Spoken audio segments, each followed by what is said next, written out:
নামাজের কতগুলি মশলা যেগুলি সবাই জানা দরকার। নামাজে ওয়াজিব ছাড়া যত নামাজ, এই সব নামাজগুলোকে এক কথায় নফল বলে। নফল মানে অতিরিক্ত নামাজ। সুন্নাত এটাও নফল, আর নফল নফল।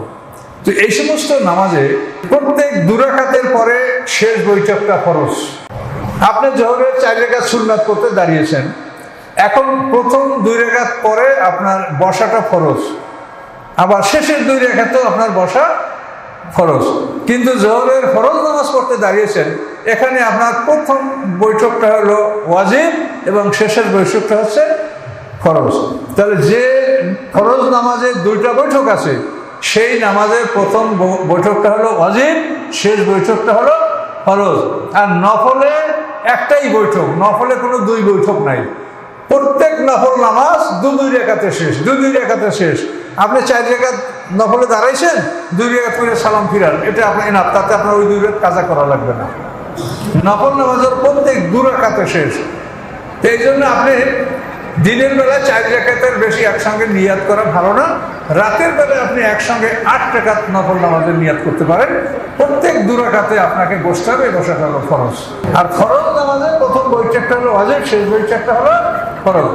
এই জন্য ফরজ নামাজে যদি কেউ শেষ বৈঠকটা বর্জন করে, শেষ বৈঠকে না বসে, তাহলে তার নামাজ হবে না, নামাজ দৌড়াতে হবে।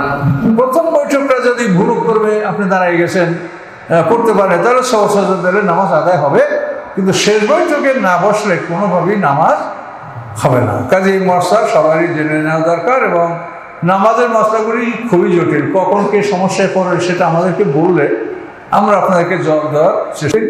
এবং একটা কথা মনে রাখবেন, মানুষ ভুলের ঊর্ধ্বে নয়। ভুল হয়ে গেলে আপনি লজ্জা করবেন কেন? ভুল হয়েছে এটা স্বীকার করেন এবং সংশোধন করে নেন।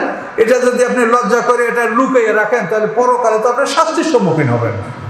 কাজে এই জন্য ভুল করলে কোনো রকম লজ্জিত হওয়া যাবে না, এবং নিজেকে এর জন্য যে হেয় প্রতিপন্ন হবেন এটাও মনে করা যাবে না। আর আপনাও কাউকে এটা করবেন না, ভুল মানুষের হতেই পারে। কাজে ভুল হলে তার যথানিয়মে সংশোধন আপনারা করে নেবেন।